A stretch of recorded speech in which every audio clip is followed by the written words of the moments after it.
अब देखो क्वेश्चन 1.13, ठीक है। तो suppose the sphere A and be in exercise is 1.12 have identical size. तो अभी मैंने आपको जो जस्ट क्वेश्चन कराया एक्सरसाइज का 1.12, तो ये बोल रहा है वही स्फीयर्स यहां दे रखे हैं जो कि सेम साइज के हैं और उन पर चार्ज भी कैसा है, सेम।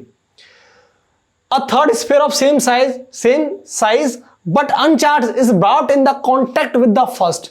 तो एक थर्ड स्फीयर है जो कि अनचार्ज है, पहले हम उसको ए के कॉन्टेक्ट में लेके आते हैं, then brought in contact with the second यानी बी के कॉन्टेक्ट में लेके आते हैं, and finally remove from both.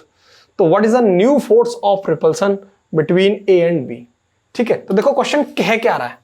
Question actual में ये बोल रहा है कि जो 1.12 क्वेश्चन के अंदर हमें स्फीयर्स दे रखे हैं वही स्फीयर्स की हमें यहां बात करनी है, उन पर चार्जेस वहां जो दे रखा था वही यहां होना चाहिए, और जो सेंटर्स के बीच का सेपरेशन था जो वहां था वो यहां होना चाहिए। ठीक है, तो देखो स्फीयर, एक तो ये स्फीयर था ए और एक स्फीयर था ये V, और इनके बीच का वहां जो सेपरेशन था वो कितना था, 50 सेंटीमीटर। और इस पर चार्ज कितना था, इस पर दोनों पर चार्ज जो था वो ये था QA बराबर QB, दोनों पर सेम था, वो था 6.5 इंटू 10⁻⁻7 कूलम, ये चार्ज दे रखा था। ठीक है, 6.5 इंटू 10⁻�7 कूलम, और सेपरेशन इतना दे रखा है। ठीक, अब ये बोल रहा है कि अगर मैं इस सी स्फीयर को, जो आपको दे रखा है थर्ड स्फीयर, जिसको मैं सी स्फीयर बोल रहा हूं यानी थर्ड स्फीयर, इस थर्ड स्फीयर को ए के कांटेक्ट में लेके आता है और उसके बाद उसी थर्ड स्फीयर को बी के कांटेक्ट में लेके आता है। ठीक है, तो कंडीशन ये है कि देखो ये ए स्फीयर है और ये क्या है, सी स्फीयर, ये मान के चलो थर्ड स्फीयर, जिसको मैं क्या बोल रहा हूं, सी स्फीयर। सी स्फीयर का नाम दे रहा हूं, this is third sphere, third sphere. ये फर्स्ट, ये सेकंड और ये थर्ड स्फीयर, जिसको मैं सी बोल रहा हूं। सेपरेशन वही है इनके बीच की। ठीक है, तो आगे बोल रहा है कि अब मैं इसको एक कांटेक्ट में लेके आता हूं। अगर इस पर चार्ज, देखो ये चार्ज है कितना है, 6.5 × 10⁻⁷ कूलम, यानी अगर इस पर चार्ज क्या है, Q। मैं क्या मान लेता हूं, जनरल सी बात, अगर इस पर चार्ज Q है, ये बिफोर कांटेक्ट की प्रॉब्लम है, यानी ये क्या है, कांटेक्ट से पहले, बिफोर कांटेक्ट, अभी कांटेक्ट में नहीं लाया, बिफोर कांटेक्ट। लेकिन आफ्टर कांटेक्ट, ये कंडीशन देखो, आफ्टर कांटेक्ट, जब मैं इनको क्या लेके आया, कांटेक्ट में ए और सी को, आफ्टर कांटेक्ट, तो कंडीशन क्या हो जाएगी, ये स्फीयर ए और ये स्फीयर बी, सॉरी सी, ये स्फीयर ए, इस पर जो चार्ज Q था अब वो क्या हो जाएगा, इस पर हाफ हाफ डिवाइड हो जाएगा। ये मैंने आपको प्रॉपर्टी करा रखी है, अगर आप जाएंगे तो वहां चार्ज के केस के अंदर लेक्चर नंबर 1 के अंदर आपको वहां मैंने कंडीशन सिखा रखी है। ठीक है, तो देखो अगर इस पर चार्ज कितना है, Q, तो ये इसके कांटेक्ट में आने पर इस पर कितना हो जाएगा, हाफ हाफ, दोनों पर हाफ हाफ चार्ज डिवाइड हो जाएगा। तो अब C पर कितना चार्ज आ गया, Q/2। अब मैं इनको सेपरेट कर दूं, क्या कर दूं, आफ्टर सेपरेशन, क्या कर दूं, आफ्टर सेपरेशन। अब मैं दोनों को अलग अलग कर दूं आफ्टर सेपरेशन। तो देखो जो A है उस पर चार्ज कितना बचेगा, Q/2 रह जाएगा, और जो C है उस पर चार्ज कितना रह जाएगा, Q/2। ठीक है, तो अब आगे चलो, अब आगे बोल रहा है वो, अब मैं इसी C चार्ज को B के कांटेक्ट में लेके आता हूं। ठीक है, तो देखो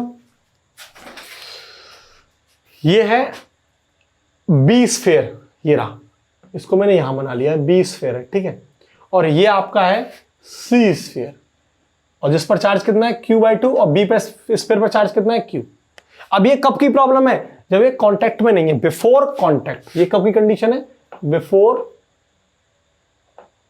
कांटेक्ट, कांटेक्ट से पहले की सिचुएशन है। लेकिन जब ये कांटेक्ट में आ जाते हैं, आफ्टर कांटेक्ट, तो देखो क्या होगा, ये जो स्फीयर है B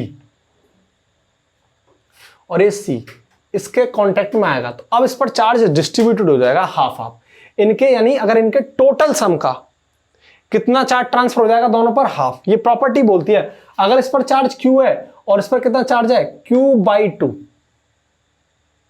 अगर इस पर Q और इस पर कितना आ गया, Q/2, तो इसका हाफ कर देंगे तो इन पर हाफ हाफ चार्ज डिवाइड हो जाएगा। तो इसको अगर मैं सॉल्व करूंगा तो कितना निकल के आएगा, ये आएगा 2Q + Q, कितना हो जाएगा, 3Q/2, यानी 3Q/4, कितना आएगा ये, 3Q/4।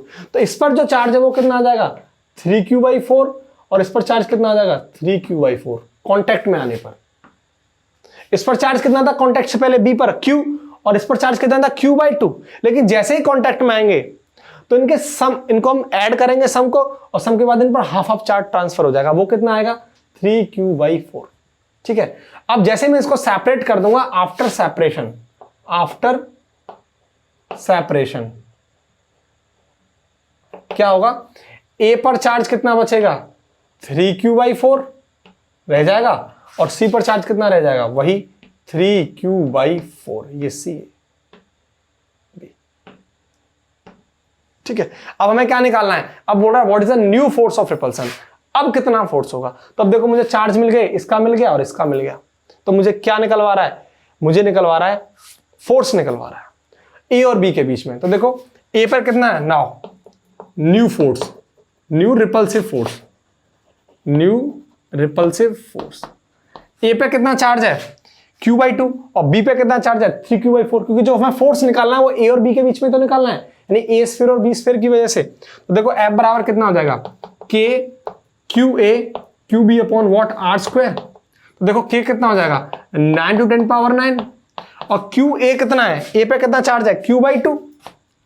ठीक है, और देखो b पे कितना चार्ज आ गया 3q/4 अपॉन r², मतलब इनके बीच का सेपरेशन कितना था 50 सेंटीमीटर। अब सेंटीमीटर को मीटर में कन्वर्ट करेंगे तो कितना हो जाएगा 50 × 10⁻², तो 10⁻² का होल स्क्वायर। जब मैं इसको सॉल्व करूंगा तो ये जो वैल्यू निकल के आएगी वो आएगी F बराबर 5.703 × 10⁻³ न्यूटन। ये सॉल्व करने के बाद इतना रिपल्सिव फोर्स निकल के आएगा 5.703 × 10⁻³। ठीक है, अब आप इसको अच्छे से नोट करो, इसके बाद मैं आपको फिर नेक्स्ट 1.14 क्वेश्चन कराता हूं।